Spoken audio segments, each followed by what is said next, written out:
What would you do if you were the person your family always called in a crisis, only to discover they'd written you out of their future entirely? In today's story, the protagonist's choice is a masterclass in how to reclaim your life. My name is Clara. I'm 50 years old, and I'm the eldest child of divorced parents. My father is happily remarried with more children, but my mother, Eleanor, remained single. She relies on me and my younger brother, Leo, who is 45, to help her out in her retirement village. The problem is, getting to her is a whole ordeal. It requires a flight and a rental car. What makes it even more frustrating is that my brother, Leo, who is single with no kids, never goes to help when she actually needs something. He only visits when it aligns perfectly with his own schedule. So, he'll pop down during his summer vacation and do things like move some furniture or take her car to be serviced. But if it's an emergency, any kind of emergency, the burden falls entirely on me. I'm married with kids in school,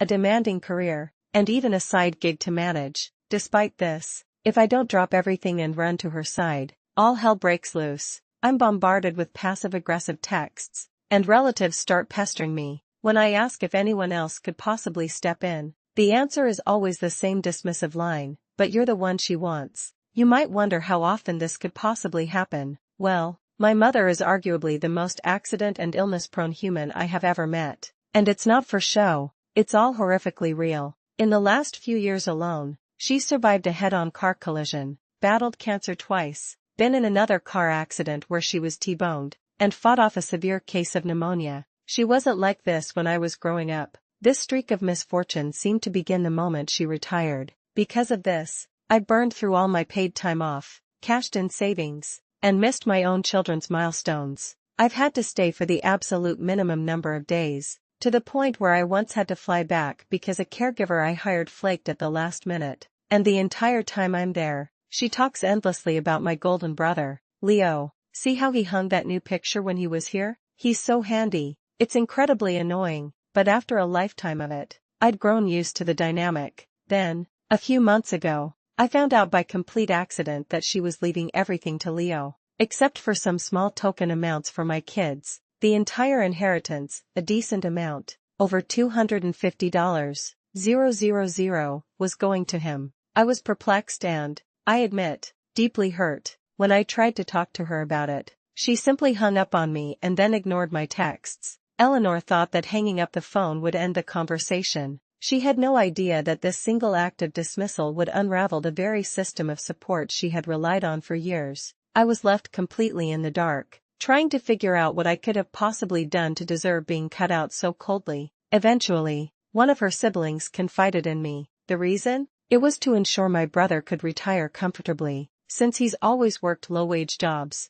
The irony is that Leo has almost no expenses. He lives, completely free of charge, with a wealthy relative who has a large home, a home he is also set to inherit. Recently, the inevitable happened. Eleanor had another accident. The calls started coming in, first from the hospital, then from her rehab center. Even though my brother is her official medical power of attorney, I'm always the name and number she gives out. When I didn't immediately confirm my travel plans, the texts began. She complained about how hard it was not being able to drive or do basic things, pushing me to tell her when I was coming. My love for her was never based on money. She's my mom. But standing there, phone in hand, I finally told her I couldn't come down. I just couldn't bring myself to do it. It was then that a thought, articulated perfectly by a wise commenter later, crystallized in my mind. My mother was refusing to spend her own $250,000 on hiring the help she needs. Instead, she was actively burning through my savings and my paid time off just to preserve her nest egg for my brother. I realized I wasn't just hurt, I was furious. My own money was essentially being funneled into my brother's retirement fund. I know she's in real pain and struggling. I know her friends and siblings are too old or too far away to be of much help, but in a moment of pure spite, I told her to get my brother to do it. Of course, she immediately defended him, adding that he, as a guy, couldn't possibly help with some of the personal care she needed. My husband says I'm completely in the right. He told me I've prioritized her needs my entire life, and that even if the will was the catalyst, it was long past time for me to stop being her everything. But the pressure from others, especially family, was immense. They couldn't understand why I hadn't already booked a flight, and I started to feel deeply disappointed in myself. Eleanor, meanwhile, was sending me a barrage of woe-is-me texts, detailing how she would ever so bravely manage without me, even though every little thing was a struggle. Then came the guilt trip, texts about how she understands I'm just too busy and she'll be forced to call her youngest sibling, my 67-year-old aunt, if she absolutely has to. I couldn't take it anymore. I was at my breaking point. Before I could talk myself out of it, I sent a text to my mom's youngest sibling, my Aunt Carol, and I told her I was tapping out. I vented a lot, and she listened. She didn't judge or question me. She just said she completely understood and was incredibly supportive. Then, she did something that stunned me. She bought a plane ticket and told me she was going down to help Eleanor. She told me that my mom had been having memory issues and was already planning to move into assisted care. She said she would make that a priority while she was there. Technically she's my aunt, but I never really knew her well growing up. In that moment, though, it felt like for the first time, a family member truly had my back. And just like that, a single act of support from an unexpected corner began to dismantle a decade of carefully constructed manipulation. I don't know if Aunt Carol told my mom what I'd said, but Eleanor started calling me nonstop.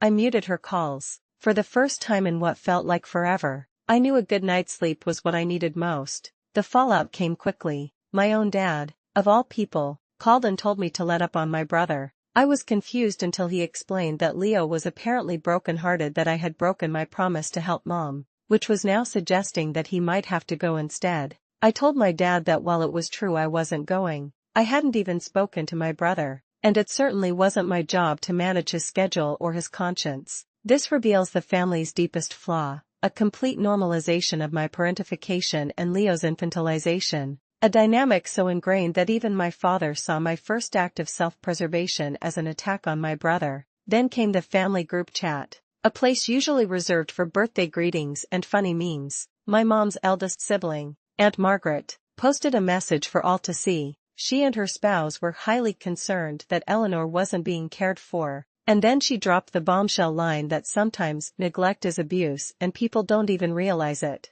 The accusation hung there in the digital air, aimed squarely at me. I felt my stomach clench, but before I could even begin to form a reply, Aunt Carol, my savior, sent a message. It was just a screenshot, showing the cost of a flight from Aunt Margaret's hometown to my mom's closest airport. The group chat went completely silent. I looked at my phone, at that perfect, devastatingly simple response, and I laughed hysterically. Since that day, Aunt Carol has been a storm of productivity. She and my mom are actively investigating assisted living facilities. Mom apparently told her she doesn't want to become a burden, a statement so ironic I could only roll my eyes. They're copying me on websites and brochures, but I'm staying home with no plans to go down there. I do feel a pang of regret. It feels wrong not to be there, but that feeling is overwhelmed by an immense sense of relief. I've come to realize what so many of you have probably already figured out. It was never about the money. It was the gut-wrenching idea that my own mother had no thought of acknowledging me or caring for my future the way she did for my brother. She's my mom,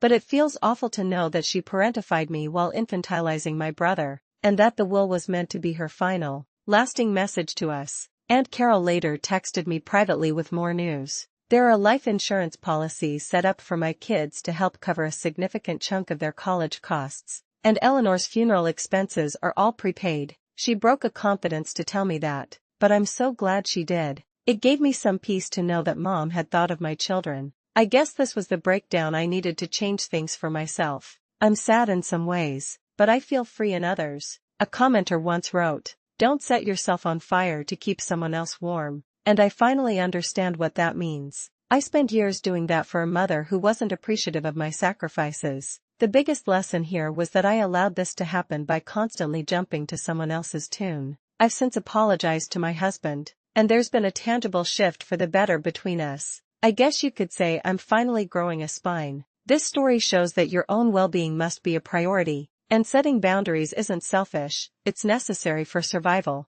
It's about respecting yourself enough to walk away from a dynamic that demands everything from you and gives nothing back. Has there been a moment in your life where you had to choose between your own needs and your family's expectations? Let us know in the comments below.